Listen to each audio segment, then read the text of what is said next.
trailer park in West Jordan, and was privileged to be the first kid in my family to graduate from college. And I went out and worked in the Reagan administration. And I worked under the Treasury Department in '87 and '88, at a time when we were in charge of Latin American countries who had borrowed money from the U.S. government and failed to pay it back. Their government spent too much money, they tanked their currencies, and we had a big crisis in Latin America. After working in the Reagan administration, I worked with a Weber favorite son by the name of Dick Richards, who many of you know. He was my political mentor, a great man from this county. And he taught me a lot about conservatism and how to fight for the things that you care about. I'm running for the United States Senate today because we are in a very bad time in America's history. We are spending too much money. We are looking at solutions that are not working. Barack Obama passed a health care bill that is going to continue to put this country in bankruptcy. I want to take you back to in the late 70s, when this country had double-digit inflation. We had interest rates that were 18%, gas lines as long as the eye could see. America was at a terrible time. We thought our best days were behind us. And Ronald Reagan came onto the scene, and he swept a new generation of leaders into office to cut government spending and return this country to prosperity with the longest peacetime economic expansion we have ever had.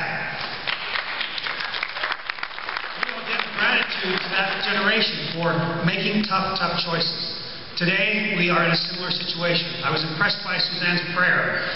That's how America feels today. We feel like we are in trouble. It's the first generation of parents who feel like their children are not going to have it as good as they had it. We have got to turn this ship around. And we've got to do it by cutting government spending. It is out of control in Washington, D.C. If you elect Tim Bridgewater as your senator, I vow to you that I will go back to Washington, D.C., and I will cut entitlement spending. It is out of control. It's got to be changed. We'll move to privatize Social Security, because it is also on a bankruptcy course. If we don't get these powers back away from the federal government, we are going to bankrupt our country. Today, we're living at a time when America is rising up. In Massachusetts, Ted Kennedy was replaced by a Republican. Not in my life did I think that could happen. Benedict Arlen Specter is going to lose his election. Harry Reid is 15 points down next door in Nevada.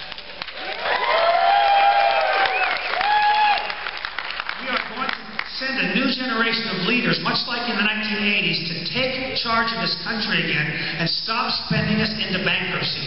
If you elect Tim Bridgewater, I will cut spending dramatically. I will end the earmarks that are constantly taking money out of our treasury and giving them as a special interest. I will protect the borders. We are negligent in our protection of the borders.